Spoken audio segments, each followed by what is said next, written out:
Pakistan has managed to stay out of direct military action in the Iran Israel conflict, at least officially and so far. But that may be starting to change. Islamabad has just taken what could be its biggest strategic step into the Middle East conflict since this crisis began. Pakistan is now part of a new Saudi led Multinational Maritime Defense Alliance, a coalition created to secure some of the world's busiest and most important sea lanes. On the face of it, this is about protecting commercial shipping. But look at the timing. The Houthis continue to target ships in the Red Sea. The Strait of Hormuz remains one of the world's biggest geopolitical flashpoints. And Saudi Arabia is trying to build a regional security framework that can protect Gulf oil exports without relying entirely on the United States. So here's the question. Has Pakistan quietly but officially entered the Middle East battlefield?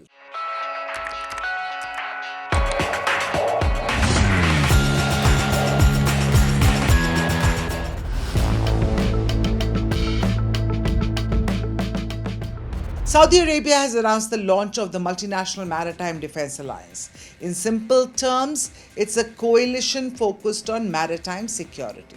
The founding members are Saudi Arabia, Kuwait, Bahrain, Qatar, Pakistan, Turkey, Egypt, Jordan, Yemen, Bangladesh, Nigeria, Sudan, Djibouti, and Somalia. Representatives from 43 countries, along with the European Union, attended the founding meeting, either in person or virtually.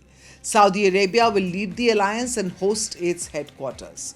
According to the official charter, the alliance has a straightforward mission: protect commercial shipping, secure energy routes, safeguard freedom of navigation, share intelligence, conduct joint naval exercises, and coordinate responses to threats against international shipping. Saudi insists that the alliance is purely defensive and is not directed against any particular country. But the timing makes this announcement impossible to ignore.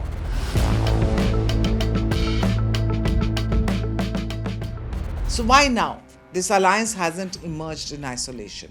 It comes at a point when maritime security in the Middle East is under enormous strain. Take the Strait of Hormuz, for instance. For decades, roughly one-fifth of the world's oil exports have passed through this narrow waterway. But after the recent US-Iran confrontation, shipping through Hormuz has become increasingly uncertain. That has made Saudi Arabia's alternative export route far more important. Instead of sending crude through Hormuz, Riyadh can now transport oil via its east-west pipeline to the Red Sea port of Yanbu.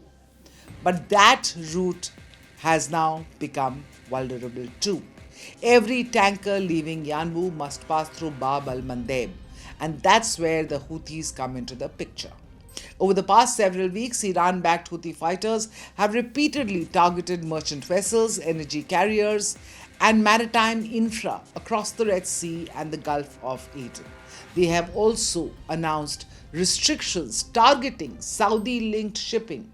Now, for Saudi Arabia, protecting these waters is no longer just a naval challenge. It's an economic necessity. And that is why Riyadh wants a multinational security umbrella instead of relying only on its own navy.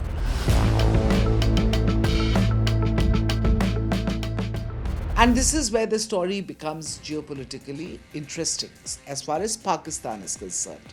Now, for years, Pakistan has carefully balanced its relationships with both Saudi and Iran. It has long-standing military ties with Riyadh, but it also shares a long and sensitive border with Iran. Throughout the recent regional crisis, Islamabad avoided becoming directly involved. But this new alliance marks a noticeable shift. For the first time, Pakistan has formally joined a Saudi-led regional security framework, and that is bringing it directly into the battlefield. That doesn't mean necessarily that Pakistani warships will be sent into combat. The alliance has not yet announced what military assets each member will contribute. No details have been, for instance, released on ships or aircraft or troop deployments. But politically, the signal is unmistakable. Pakistan has aligned itself with Saudi Arabia's emerging security architecture in the Red Sea.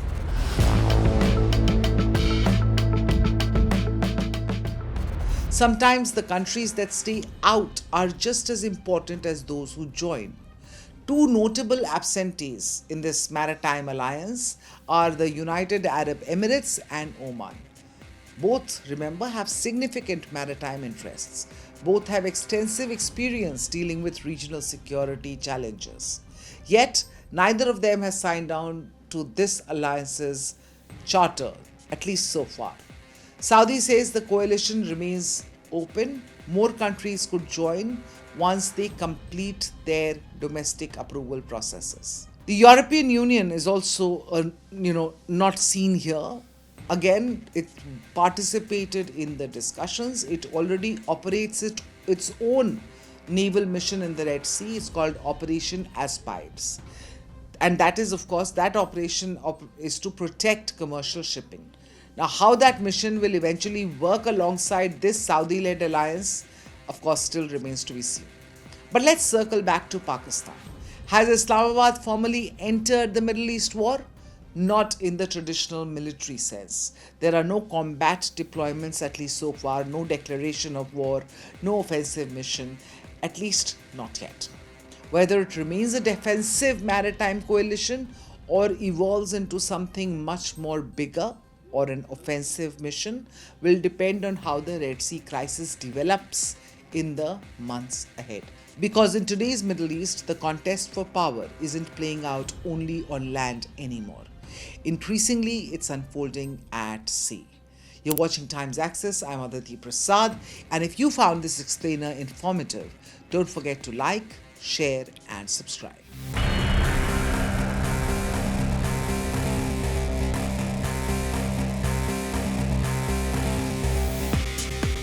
If they had a nuclear weapon, The old rules are breaking. Alliances are shifting. Apologize again to the victims of the paedophile Jeffrey Epstein. Wars are redrawing maps. Oil routes can shake economies overnight. One election in America can impact markets in Mumbai. no tax on tips. One move by China can alter the balance in Asia. One conflict in West Asia can hit every Indian household. This is no longer a distant story. This is our story. Your story. Because for the first time in decades, India is not watching from the sidelines. India is rising. India is negotiating. India is balancing rivals. India is building military strength. India is shaping trade routes. India is becoming central to the new global order. And yet, most global news is still told through someone else's lens. Washington's lens, Beijing's lens, London's lens. But where is India's lens? Where is the platform that explains the world from our perspective? Welcome to India's Axis, a new destination for geopolitics, strategy and power seen through India's eyes. From Neighborhood Watch to the biggest global stories that matter to you. Why tensions in the Taiwan Strait matter to India. How one move by China can affect India's security. What turmoil in Pakistan means for regional stability. How Bangladesh, Sri Lanka, Nepal, and Bhutan shape India's neighborhood. Why oil choke points can hit your wallet. How wars abroad can reshape India's security. This is not noise. This is not shouting. This is not recycled headlines. This is sharp, intelligent storytelling. Daily explainers. War room analysis. Strategic conversations. Because news is everywhere. But perspective is rare, and in the age of confusion, clarity is power. Axis is for the audience that wants more than headlines. The axis of global power is shifting. India is at the center of that shift. It's time the world was explained accordingly. To understand the world through India's strategic lens. Subscribe now.